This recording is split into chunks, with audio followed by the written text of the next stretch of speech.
Hola, buenas noches. Estamos en una semana especial. Hoy debería haber tocado Espacio Varón presencial, pero nos unimos a las celebraciones y a las reuniones de este fin de semana presenciales que se van a llevar a cabo en el templo mañana viernes a las 19 horas, el sábado a las 19 horas y el domingo, como de costumbre, a las 10:30 de la mañana. Decimos especiales porque nos adherimos a lo que el mundo celebra, que es la Pascua. Nosotros, gracias a Dios, recordamos a Cristo, su nacimiento, su muerte, su resurrección, cada día y en particular todos los domingos. Pero bueno, aprovechamos y hemos invitado amigos, vecinos, parientes a escuchar la palabra de Dios. Y recuerden que el horario se anticipa, a veces a las 19 horas, digo porque si vienen 8:30, la reunión ya seguramente habrá terminado. Otra cosa que quisiera enfatizar es la gran cantidad de deberes, tareas que se han hecho en relación al mensaje del jueves. Es una bendición. No solamente que los hermanos escuchen la palabra de Dios, sino que la internalicen, ¿no es cierto?, en su mente y en su corazón, haciendo los deberes. Para eso son los deberes, para enfatizar, para puntualizar, para subrayar e incorporar aquello que hemos aprendido en estos versículos finales de Santiago capítulo 5. Ustedes saben que dentro de poco, el 2 de mayo, tendremos un bautismo. Quizás alguno de ustedes nunca ha visto un bautismo, pero bueno, estamos muy gozosos porque miembros de Espacio Varón, como Guillermito Saavedra, como Leonel, como los hermanos Ramos, Juan Manuel y Ezequiel, se han manifestado interesados para proceder a ser bautizados. Y bueno, seguiremos un cursillo con ellos antes de esa fecha. Hay otros hermanos más, por supuesto, otras mujeres. En total 8 en esta primera tanda. Es una bendición. Quiere decir que la iglesia sigue progresando a pesar de la pandemia. A pesar de la pandemia. Y hoy quisiera darle otra vuelta de tuerca a lo que tan bien nos explicó el hermano Rubén Agostino el jueves pasado, y quisiera puntualizar 5 armas espirituales que nos deja Santiago para combatir las dificultades de la vida. Yo le puse un título: La fe viva en relación a las dificultades. No es que vamos a pisar el mensaje del jueves pasado, sino que lo vamos a tratar de ampliar, de enfatizar y avanzar un poco más en relación a los versículos 13, 14, 15 y un poquitito quizás del 16 si nos da el tiempo. Así que lo primero que vamos a hacer es tomar nuestra Biblia, abrirla en el libro de Santiago y tenerla ahí firme en el versículo 13. Cuando llegamos a estos versículos finales de Santiago, vemos que, como dijimos el otro día, el tema central era la oración. ¿Cuántas veces aparece? Ustedes lo hicieron en los deberes 7 veces. 7 veces. Y lo importante de todo esto, el apóstol concluye la epístola de la misma manera que la comenzó. Dice prácticamente lo mismo en el capítulo 1 que en el capítulo 5. Recordemos. En el capítulo 1 decía: todo don perfecto, todo regalo, toda gracia, toda misericordia, toda bondad provienen de Dios. En este capítulo 5 invita a sus lectores, a sus destinatarios de la carta, a usar las siguientes armas espirituales para encarar las dificultades. Vaya si hay dificultades en la vida del creyente en esta tierra, vaya. Una cosa es el cielo y otra cosa es la tierra. ¿Cuáles son estas armas espirituales? Ya dijimos, la oración, subraye, puede ser objeto de una pregunta. La oración, la alabanza, lo contestamos el otro día, la confesión, la intersección y la restauración. Oración, alabanza, confesión, intercesión y restauración. Cuando vamos al versículo 13, como ya lo hemos leído días atrás, nos preguntábamos, decíamos, ¿cuántas preguntas hay y cuántas respuestas? Bueno, 3 y 3. Entonces el apóstol nos introducía a este tema. Alguno de los creyentes atraviesa dificultades, sufre alguna calamidad, experimenta adversidad. Esta pregunta no parece recaer en el aspecto físico del sufrimiento, sino también sobre el aspecto emocional o espiritual. ¿Está sufriendo algún hermano? Ellos sufrían persecución, ¿no es cierto? Por un lado está la situación difícil que nos toca vivir, por ejemplo la pandemia. Y también la consecuencia. ¿Cuál es la consecuencia? Una carga espiritual.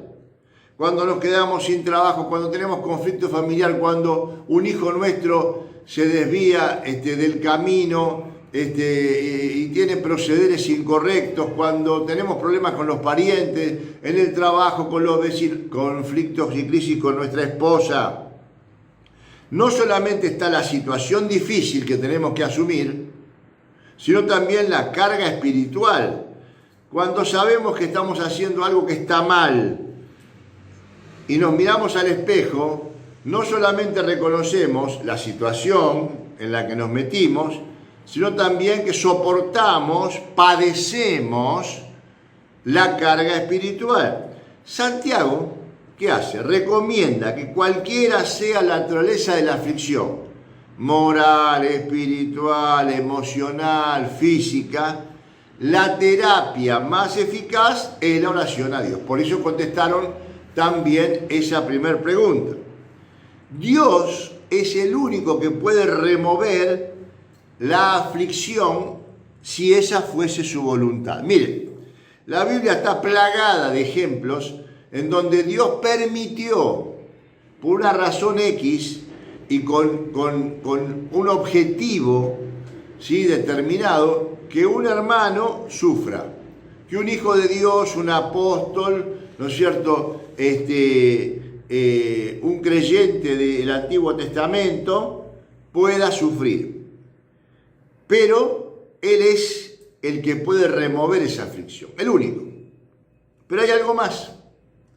Decíamos también el jueves, la oración también puede adicionar la gracia para resistir los problemas. A ver, tenemos una situación difícil. Tenemos una carga espiritual. El hecho de estar en contacto con Dios puede hacer, y lo hace de hecho, que Dios nos dé la gracia, la templanza, ¿me entienden?, el carácter para resistir los problemas. ¿Se imaginan lo que serían las dificultades sin Dios? No tendríamos dónde apoyarnos, quién nos contenga, quién venga en nuestro auxilio, quién nos ayude. O sea, Dios no solamente puede quitar la aflicción, sino que también nos ayuda, mientras dura la aflicción, a resistir. Y algo más que puede hacer Dios en las circunstancias difíciles. Por eso el título del mensaje fue La fe viva en relación a las dificultades. Él puede direccionar y usar los problemas para ejecutar la perfecta voluntad de Dios. ¿Cuántas veces decimos a una persona que se enfrió, que se apartó, que está alejada de Dios: no esperes que Dios te toque, que Dios te mande algo, que te haga reaccionar? No esperes a que Él te llame de una manera distinta, diferente. ¿Por qué? Porque muchas veces Dios usa los problemas para que nosotros recapacitemos, volvamos en sí como el hijo pródigo que se estaba muriendo de hambre en la provincia apartada, ese era el problema, para hacerlo pensar,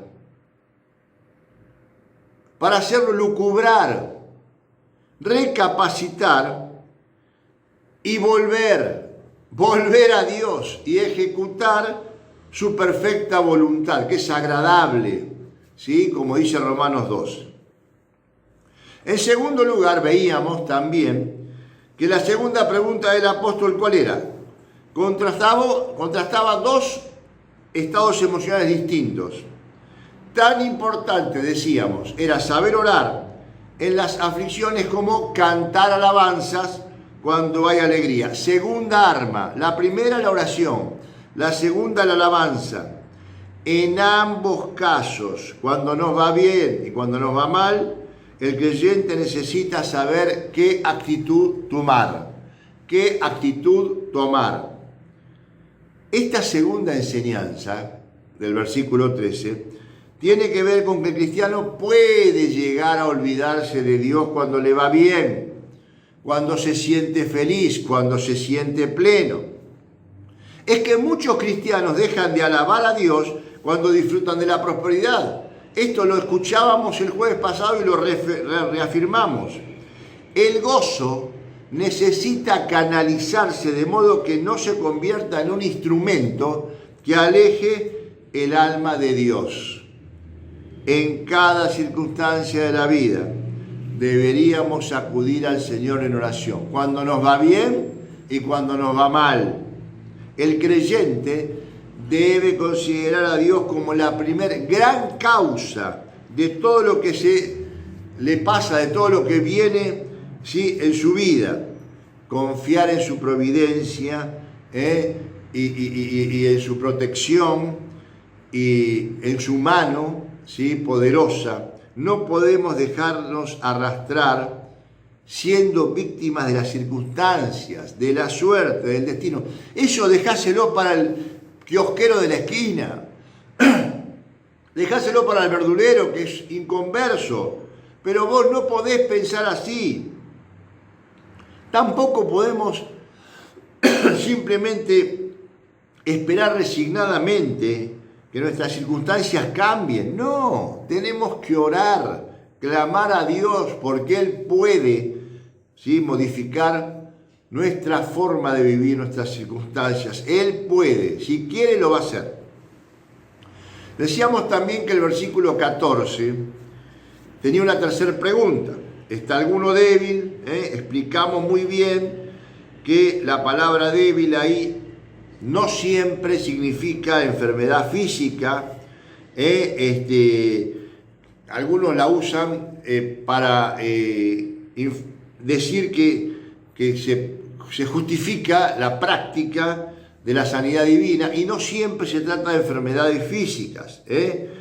Lamentablemente muchas veces se saca del contexto el versículo 14 y el versículo 15. Lo más importante, que no tenemos que olvidarnos del contexto. Santiago está tratando de manera pastoral y teológica los problemas espirituales, no solamente físicos, de sus lectores. A ver, ¿tenían incertidumbres y problemas los destinatarios de la carta? Sí.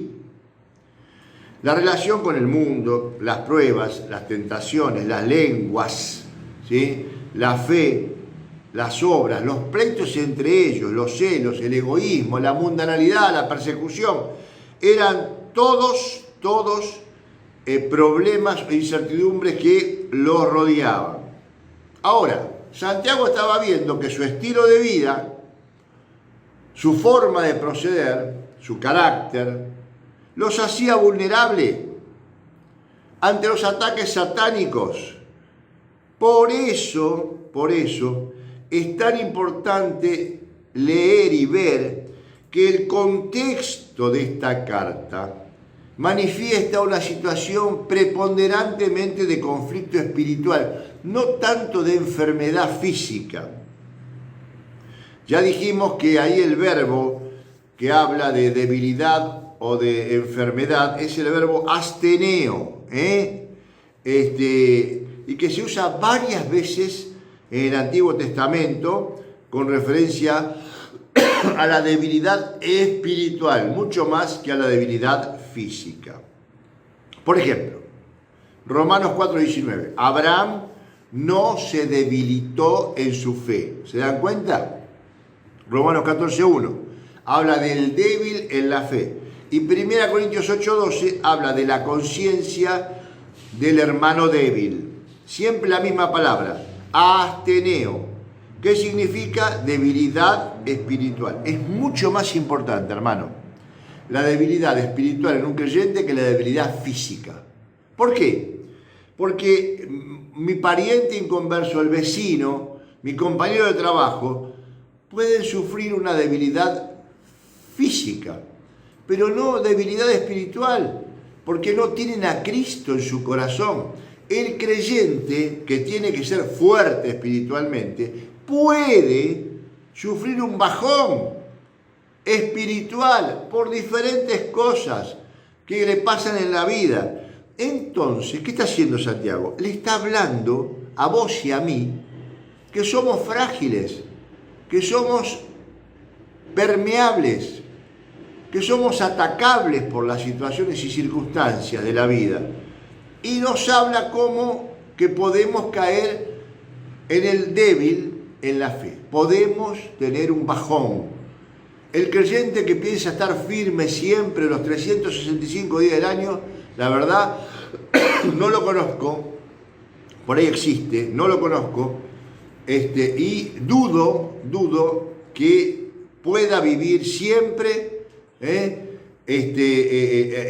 lo alto de la montaña. ¿Cuántas veces bajamos al valle? ¿Cuántas veces tenemos situaciones donde decaemos? También los pastores, ¿qué se piensan? ¿Que somos robots? No, nosotros también somos humanos. Yo me pellizco y me duele. Y me duele porque soy un ser humano. Todos tenemos posibilidades de ser débiles en la fe. Por eso, ahora viene la tercera, Santiago recomienda la tercer arma espiritual. ¿Cuál es la tercera arma espiritual? La confesión. ¿Cuál es la cuarta arma espiritual? La intersección. ¿Cuál es la quinta arma espiritual? La restauración. Todas vienen en el versículo 14 y 15. ¿Qué dice? La persona que se siente, que se mira al espejo y se ve débil espiritual, tiene que convocar a los ancianos. ¿A qué ancianos? A los de su propia asamblea, a los pastores, incluyendo a los líderes, aquellos que usted reconoce como referente, como persona que sabe darle consejos. Ahí el verbo significa urgencia. El verbo convocar significa urgencia, urgentemente. El interesado, vos y yo, ¿sí? Débiles, cuando caemos, cuando tenemos una circunstancia difícil, participa activamente. No es que está esperando ahí, es que se duerme. No. Él es el primer interesado en salir de esta circunstancia. Si usted estuviese encerrado, ¿sí? En una casa, ¿qué procuraría? Salir. Bueno, cuando tenés una debilidad espiritual, vos procurás salir, no quedarte ahí meses, años, como una ameba, como una babosa, que se va desintegrando, como un caracol que se mete adentro del caparazón. No, sale. La idea es salir. ¿A qué? A manifestarle, a contarle a los líderes, solicitando su presencia. El débil necesita tomar la iniciativa y para su propio bien convocar a los ancianos para que estén a su lado. Déjenme 2 minutos para hablar de las funciones pastorales de los ancianos. Entre las que se enumeran bíblicamente están la de visitar a los enfermos, animar a los que están en su hecho de dolor, consolar al triste, en síntesis, supervisar a la iglesia. Yo te recomiendo que leas, puede ser objeto de una pregunta, Hechos 20, 28. Dice, por tanto, y ahí viene una serie de requisitos de los ancianos que nos llevan a los pastores y ancianos a cuidar espiritualmente a las ovejas, a cuidar emocionalmente a las ovejas y muchas veces físicamente a las, pero fundamentalmente a interesarnos por cada una de ellas. El hermano, la hermana, que se siente decaída, desanimada o débil o sin fuerza, consciente de su necesidad, solicita la presencia de los ancianos. Y estos, identificándose con la necesidad, usan las armas espirituales a su favor. ¿Qué hacen? Oran sobre él, oran por él, incluyendo habiéndolo ungido con aceite. ¿Cuáles son estas tres armas finales que enumeramos? La primera, el que se siente débil tiene que confesar. Cuando lo hace saber a los ancianos, está abriéndose, está manifestando, está exteriorizando aquello que le preocupaba, aquello que lo hacía estar mal, aquel pecado cometido o aquel pecado que se hizo por omisión. Solamente los pecados son perdonados como resultado de la confesión. Fíjese lo que dice Juan 1:9. Si confesamos nuestros pecados, Él es fiel y justo para perdonarlos, para limpiarnos de toda nuestra maldad. Ahora, el arma de la confesión está en tus manos, querido hermano, en las manos de tu esposa. Confesarle primero a Dios y después hacérselo saber a los ancianos o pastores. Yo estoy viviendo esta situación, caí en este pecado, cometí este ilícito, me metí en este problema. Hermano, no te lo guardes, te consume.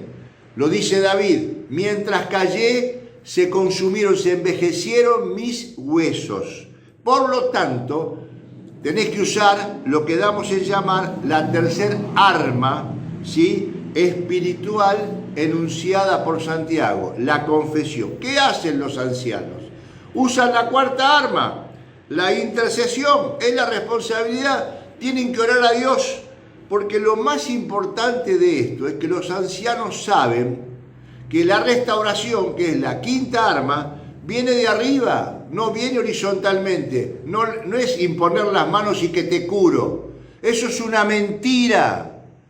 El hombre no tiene poder en sí mismo. Todo depende de Dios. No compres, no compres, no compres. Ese mensaje que a veces escuchamos por internet o en otros lugares, donde alguien se atribuye, ¿sí?, así como el Papa se atribuye ser el representante de Dios en la tierra, que es mentira, hay creyentes, vamos a llamarlos, que se atribuyen tener facultades especiales, poderes especiales, para imponer manos y curar. No es así, hermanos. Ni siquiera los apóstoles se atribuían esa facultad. Siempre invocaban al Dios Altísimo. El que cura, el que sana, el que restaura es el Señor. Lo dice el versículo 15. Él salvará, Él levantará, Él perdonará. No te dejes engañar. Entonces, resumiendo, las armas espirituales que están al alcance de nuestra mano: la oración, la alabanza, la confesión, la intercesión de los ancianos y la restauración de parte de Dios. Pasamos a los deberes antes que se cumplan los 25 minutos. Primero, decime, enunciame, cuántas y cuáles son las armas espirituales. Segundo, ¿qué tiene que hacer el débil en la fe? ¿Cuál es el arma que tiene que usar? ¿Y a quién tiene que decirle lo que le está pasando? Primero y segundo, En tercer lugar, decime, ¿qué dice Juan 1:9? Y cómo enmarcás, cómo incluís, ¿sí? Cómo identificás el versículo este con Santiago 5:15. ¿Cómo se vincula Juan 1:9 con Santiago 5:15? Y la última es: decime qué significa ser restaurado. ¿Qué hace el Señor con aquel que acude a los hermanos responsables, confiesa su pecado, aquellos que oran por él? ¿Qué hace el Señor? Hace 3 cosas según el versículo 15. Que Dios te bendiga y no dejen de hacer los deberes. Nos vemos entonces mañana en la reunión de Semana Santa. Adiós.